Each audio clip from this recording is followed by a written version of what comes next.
Mr. Bobby, thank you so much for being here. Thanks for having me on. Start with a cheers. Yeah, man. Thanks. Thank you for your time and coming here, man. It's one way to start a cast. Hell yeah. Forget coffee, dude.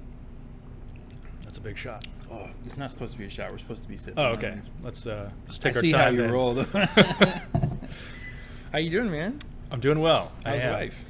Can't complain. You know, get to do everything that you want to do every single day. Yeah. You know, it's a blessing. Like you get to create and make films and take photos, something that you love. Absolutely. Can't complain about that. Absolutely.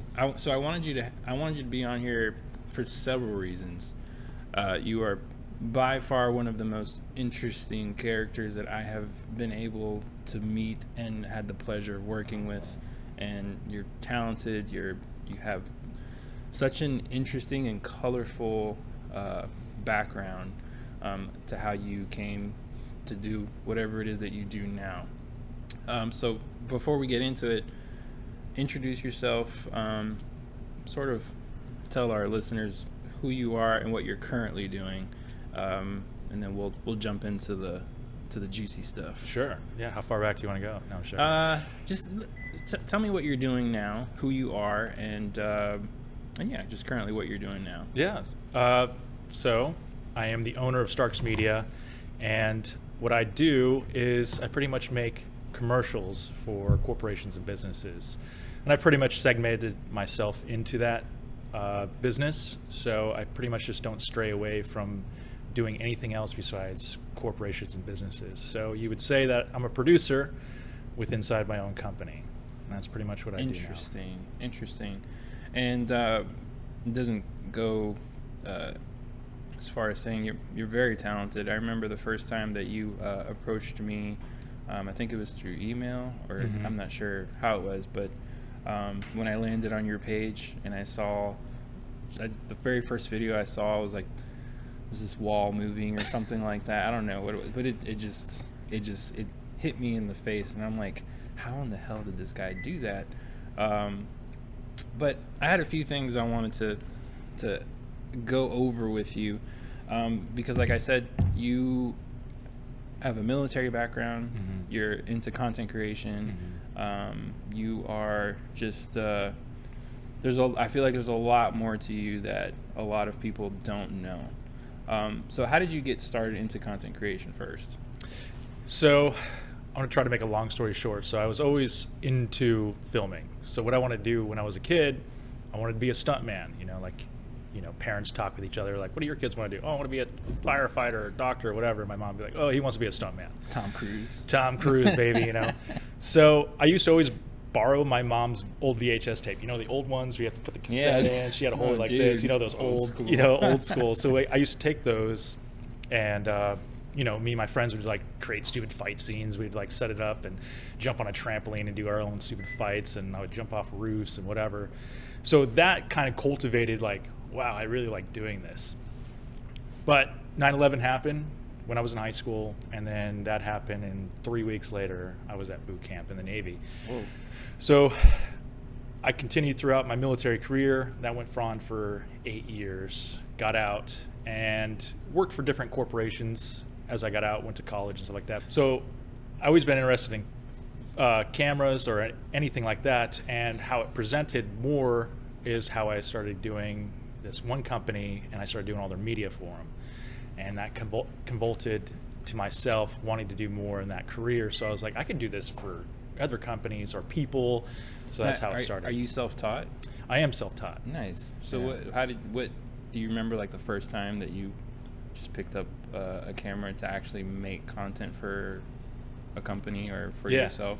So it was Gold's Gym, and I was like, I'm going to buy myself a Canon M50, just nice. cheapo, because I was running the Gold's Gyms over here in Charlotte. So I was telling the guys, I was like, hey man, let's just do this. Let's do this skit. I already had things in my head, and all of a sudden we started posting them on our Gold's Gym social media channels. And people were like, wow, this is gold. This is cool, man. I remember those. They were freaking hilarious. They were funny, man. It was just funny stuff. I remember we had this conversation. I remember telling you that I used to love watching those. This is way before my content creation days. they were so entertaining. Like, I wasn't even thinking about how they were made or anything like that, but they were just so entertaining to me. They're hilarious. This was the Gold's Gym Uptown, right? Yeah, Gold's Gym Uptown. Yeah. Awesome. Yeah, it was Awesome. fun. So, your military experience. This is something that I really wanted to dig into. Being in the military, how have you dealt with the transition of being in the military to now being a civilian? And with that transition, did it bring any kind of mental health issues, anxiety, depression, insomnia, whatever? How did you deal with that transition, and do you still have any hurdles to cross with that transition? Yeah, sure. So I got out in 2012. I was a Navy diver. Yeah, there was a transition period where... Well, no, hang on. So Navy diver, can you explain to listeners that don't know what that is, what that job is? Sure. As a Navy diver, so what I would do is work on different units, or I would work on a Navy ship. So say like I'd take I'm on a ship cruise and they're going into Bahrain. So they would like either drop us off, half a mile out, and we would go swim into the pier. We would check if it had bombs or anything like that so the Navy ship could pull in. So we would do different missions for that purposes, or we would do excavations. So we would go down and say if like a torpedo didn't launch or explode, and then we would go down and recover that torpedo. So they would tell you, they'd say, hey, this we torpedo fired a torpedo, but it didn't explode. You go check it out. Yeah, exactly. We'll just go recover Hell no, this thing. Or it could be, if like some people got trapped in a boat that flipped and there's actually survivors, so we would go down there and attempt to rescue them. That's intense. So, yeah, but it was a job. It was fun. Like I got to do all the cool things as a stuntman, like I was telling you earlier. Yeah, it was like I wanted to be a stuntman, and I got to do cool stuntman stuff in real life. So the transition out, there was a rough period. Even the decision, because I did 8 years, and I kind of wanted to do life. But I had a whole relationship purpose there. I fell in love with a girl, and she didn't want me to be anymore. As a young man, I was 24, 25 when I got out, because I joined at 17, and you're like, okay, I'll get out for you, baby. It's stupid. You, baby. But like as a young man, you don't think about stuff like that sometimes. And before I was even going to school in college, I didn't know what I wanted to do. I was like, what am I going to do? Like my whole life was military. As a young man at 17, getting out at 25, my whole life was military. Hanging out with the dudes, doing cool stuff, traveling around the world. So I was like, all right, I'm just going to apply to every school that I could find out. So I went to University of Tampa, which was great. It ended up being great. Lived in Florida. I only had to go to college for 3 years because of my military background. They gave me a lot of credits. So I did 3 years on a fast track program. And at that point, I still didn't know what to do. I worked for a PR company, and I learned a lot from there. Like I learned networking, the importance of networking. And then I transferred over to a speaker company, and I learned sales. I hated sales, but I'm very glad that I did that job, because sales has proven well into even what I do now. And I think it proves well into any industry or career, because you got to learn how to sell yourself. Even if you're selling a product, you got to learn. People usually don't even really buy the product. They usually buy the person that is trying to sell them. Are you cool? Are you cordial? Are you smart as a tack? People want to hear that. So that taught me well before I even came into what I'm doing now, as a content creator and video production company. All of that stuff gave you a foundation for what you do now. Yeah, so the path that I took definitely helped out in what I'm doing now. It's hard to say, like I'm not the best creator in Charlotte or anywhere, but I think what does separate me from other creators is the business aspect of it, and what the military has taught me is really creating a structure, a structure for myself. Like I got to wake up every day at 4:30, and at that point I go to the gym, and then in the gym I go check emails, and I make a sales call, and then I do my sales calls, and then I do my sales emails. Boom, that's the hard stuff out of the day. Then I'm able to do the other things, because at the end of the day, you're running a business. As a content creator and business owner, you have to run the business first because you have to make money to continue doing what you love to do. I think that's what a lot of content creators have issues or trouble understanding, is that you kind of have to take the artistry out of it just for a second and understand that the needle needs to keep moving. Yeah. And if you are not invested, and if you're not invested in educating yourself on how to run a business or just daily practice of it, it doesn't matter how good you are. Right. You're not going to move that needle. And I think it took me a second to understand that. Yeah. But the second I did understand that, the needle, it started moving pretty rapidly. Yeah. And to the point where now I'm looking for people to help me, keep that needle moving. Yeah. People are important. Absolutely. Yeah. And I like what you said about waking up early. Those 3-4 extra hours that you give yourself are just astronomical to your entire day. Because I've noticed that even waking up at 6 or 7 in the morning is too late. Like you just almost feel like you lost the whole day. Yeah, there's so much you can do during that time frame, but that's a whole nother conversation for another day. Yeah. But I do agree with you with the early morning waking up. It just does so much for myself included, and I started reading Jocko's book. Of course, I forgot the name of it. The one where he talks about discipline equals freedom. Yeah. And I like how I've never been in the military. I have a lot of military friends, including you. But I like how he uses his experience in war and combat, his experience with training Navy SEALs, top-tier Navy SEALs, his experience as a commander on the battlefield, and his experience with waking up early and using fitness and health as a self-discipline maker, motivationally for yourself. And I see a lot of that in you. So I think the one thing people don't realize, and I could just bring it back to sports, what makes a good athlete to a great athlete is to be able to endure the boring stuff.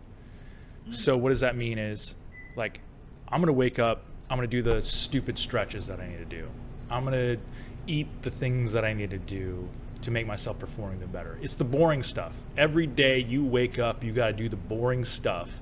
And that's what separates a good athlete from a bad athlete. And it's the same thing with business. Am I able to wake up? I'm able to take care of myself first, which is working out, and then do the boring stuff. Make 5 sale calls a day. Just 5. Can you start with 5? Yeah, it's easy. Can you send out 10 emails? Yeah. What does that take?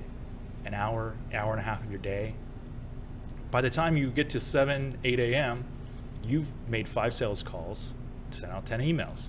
And that sets you up for the future, because guess what? 5 emails every single day for a whole week. Now you got 35 calls that you already sent out. It's just simple math. Yeah. But the whole point is, I'm doing the boring stuff most people in my industry do not want to do.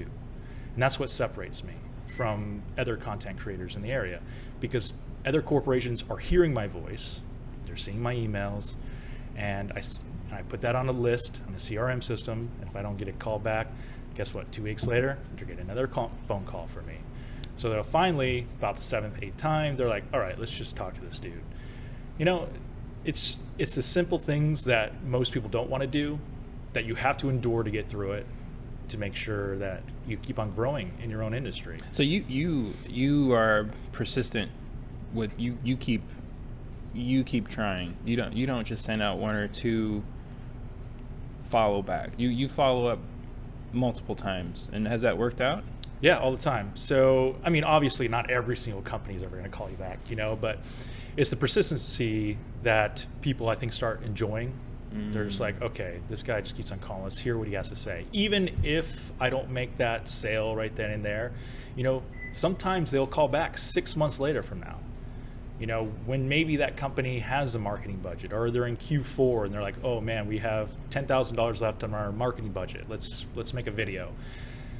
When you start doing that, because people are hearing the name Starks Media or my name, because I'm the one calling them. You know, if I'm calling, you know, Springs Creative, what other video production company is calling them on outreach? Like, hey, I do video production, Starks Media, blah, blah, blah. No one. Yeah, so when they're ready to do a video, the name they know is already in their head. They're like, Correct. oh, let's call that guy that kept on calling us, you Correct. know, and that's how it starts cultivating. You know, like, you got to be persistent, because everything doesn't happen always right away. You know, sometimes you got to do those phone calls, and then all of a sudden down the road, those people call you back because they're only hearing your name and they're hearing your voice. They're like, all right, because they're not going to be, I mean, they can Google, but most of the time when people are making a fast decision, there's like, oh yeah, there's that Starks Media person. Let's call them, you know, because they keep calling us. So let's give them a shot.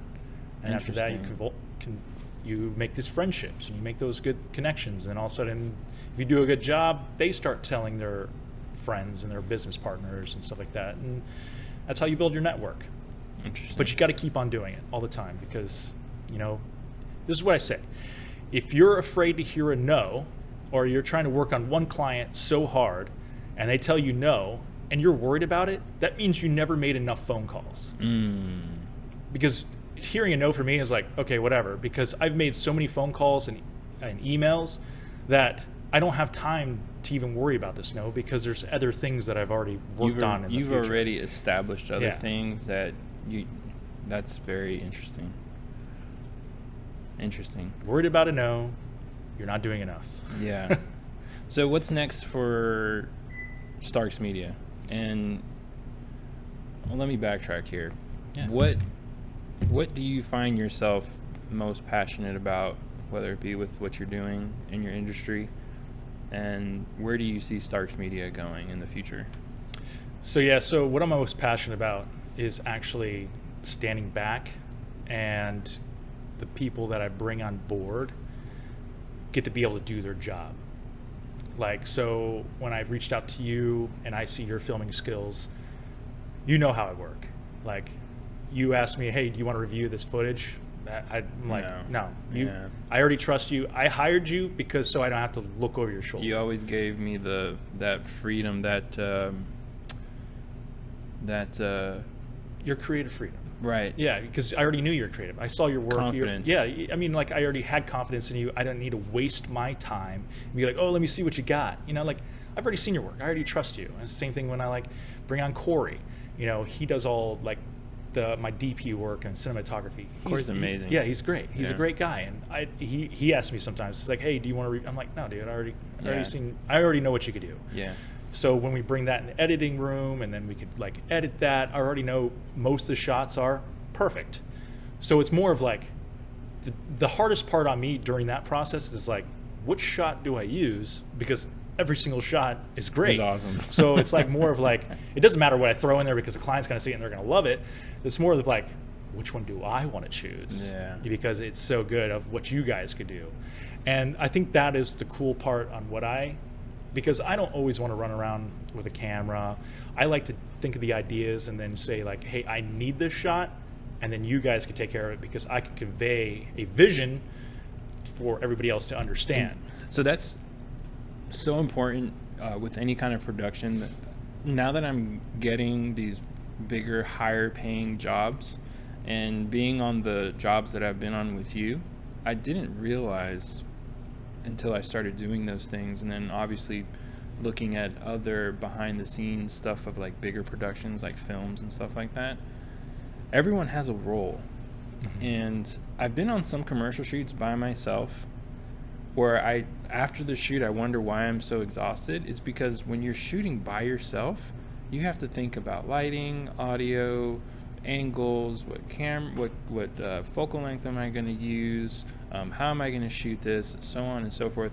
And so when just having other people aboard, just an extra pair of hands makes a huge difference. For example, I'm having Kevin just monitoring these cameras and the lighting, and just him being here, it takes off a lot of stress off my shoulders. And so with these bigger shoots, having an extra pair of hands, having one extra person is awesome. Having two there is so relieving. Why? Because you can then start to express your creativity. You can then start to do more direction and less worrying about shooting. And I've also, it made me realize what my role is as a content creator. I'm really good at taking your story and bringing it to life. I'm not that great at creating a story. For a second, that made me think, oh, I'm not good, this isn't for me. No, that just means that it's not my area of expertise. Every film production company has screenwriters, first writers, then screenwriters, then mood board people, then you have the director. Like there's a line of people that actually do that. So it's really interesting to hear you say that, because I've always, working with you, I've always, not that you don't have skill behind the camera and with editing, because obviously you do, but I've always seen that you shine more with the direction part of it. And I think that comes from a military background too, because at a young age, you see all these great leaders that you work for, especially, I had its first lieutenant, his name was John, and he was such a great leader. It was such amazing because he could take these complex scenarios in our military life, and he would just be so inspirational to our group that you would just want to follow him. He could take his vision and you would just want to make it yours, because the way he would express it and the way he would convey it to his entire team, and we would be like, "Ooh yeah, we're doing this together, bro. This is my vision too now." And I think that's important for a director or a producer as well, is that everybody has their own military life, their own unit, they have their own jobs, but there's somebody that knows how to take the best out of all of them and say, this is where you're at, this is what I need to happen. And you're like, interesting, no problem, sir, we got this. And that's the same thing on a production set, hey, I need this shot, this is what we're going for.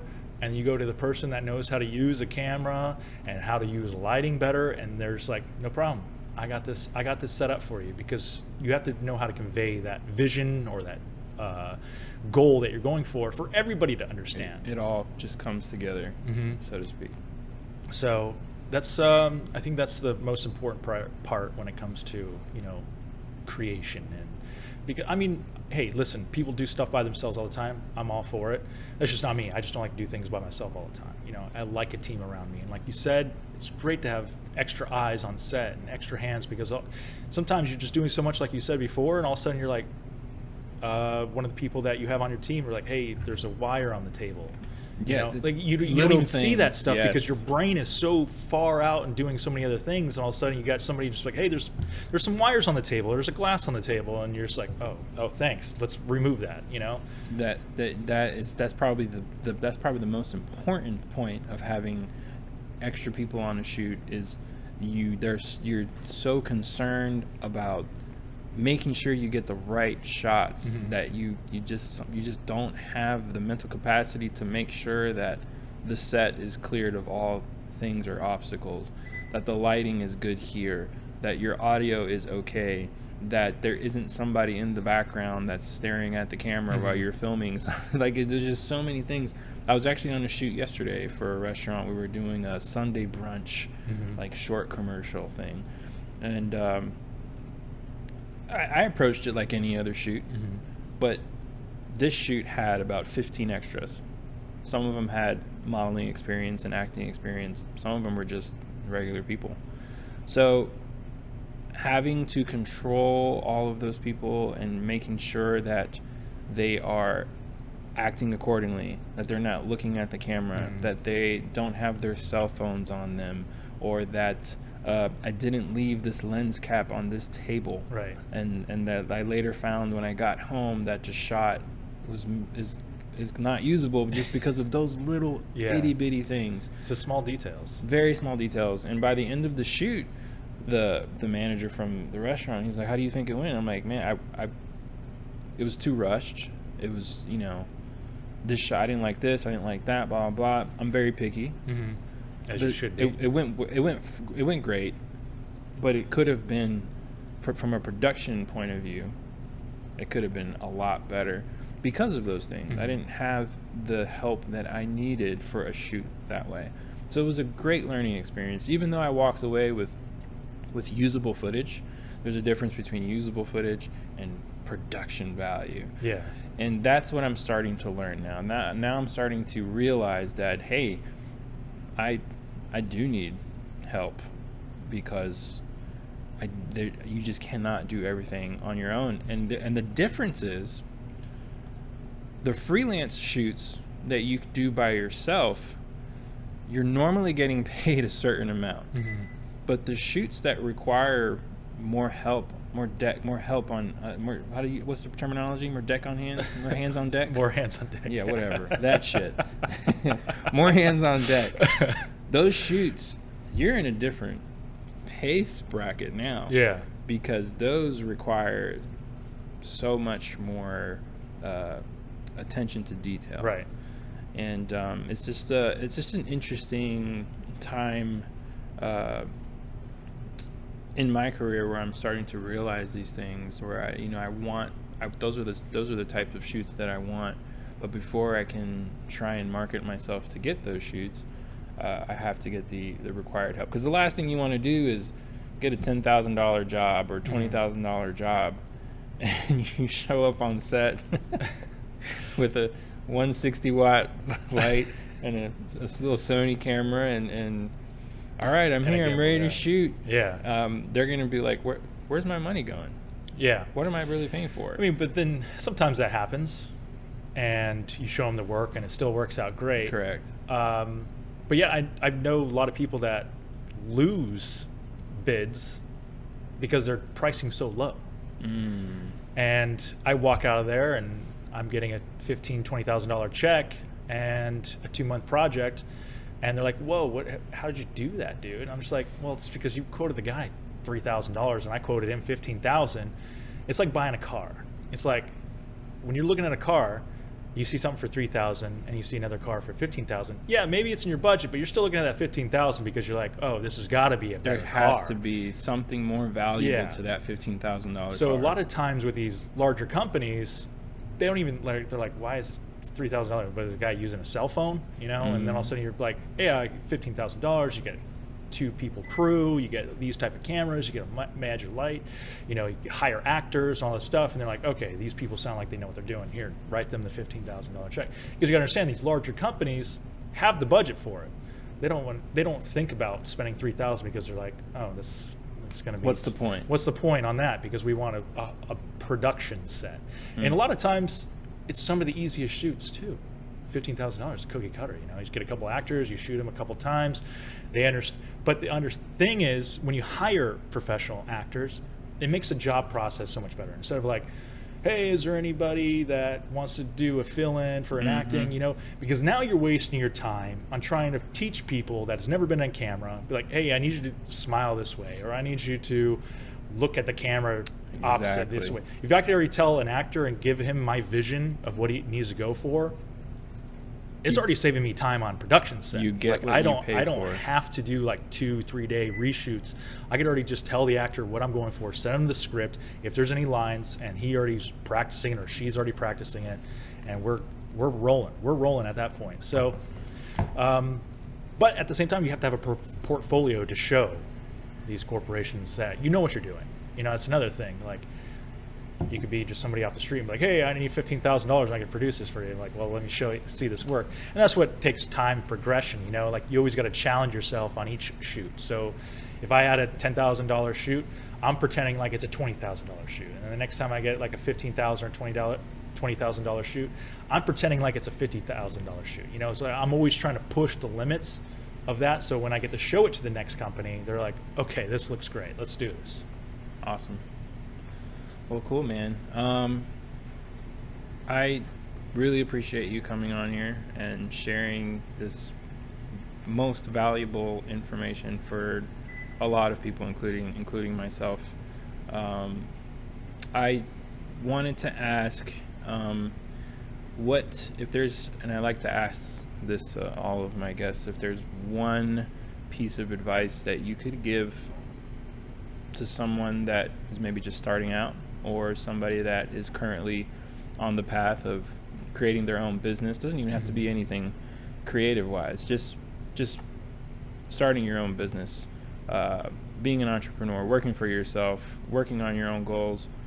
If there's one important piece of advice that you could give to that individual, what would it be? So you could fail at anything.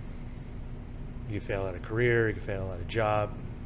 Why not try to give your own life destiny a shot? So Facts. you're going to fail at anyways. You're going to fail at your own business endeavor. But is that going to stop you because you get to do what you love every single day? I would just say go for it, because people think they live forever. That's the way I always feel like when I talk to people. They think they're going to live forever. They think they have the time. They think they have the time, but before you know it, you're 60, 70, and all of a sudden you're going to go back and be like, I wish I did that, because now you understand what life was about, and you're like, why was I so scared? But it's too late at that point. Just go for it. And even if you fail, you could always find a job.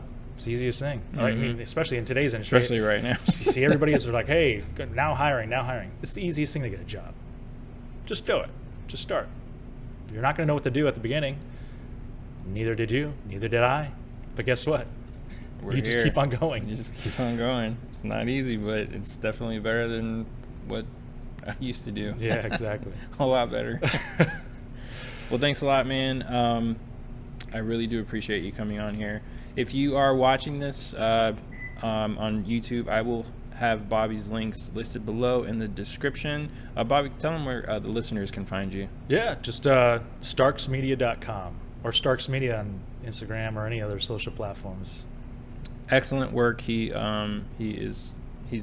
very good at what he does. Go check him out, especially if you're in the Carolinas and you're looking for a high production value company to do your content creation for marketing.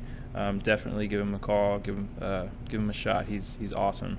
I have worked with him before on many projects, and they've all been just stellar. They've all been awesome. Bobby, thank you so much. This is not the last time I'm going to have you on here, man. Thank you so much for your time. And thank you all for listening to the HisViewZ podcast. Thank you to Bokao Sushi for hosting us.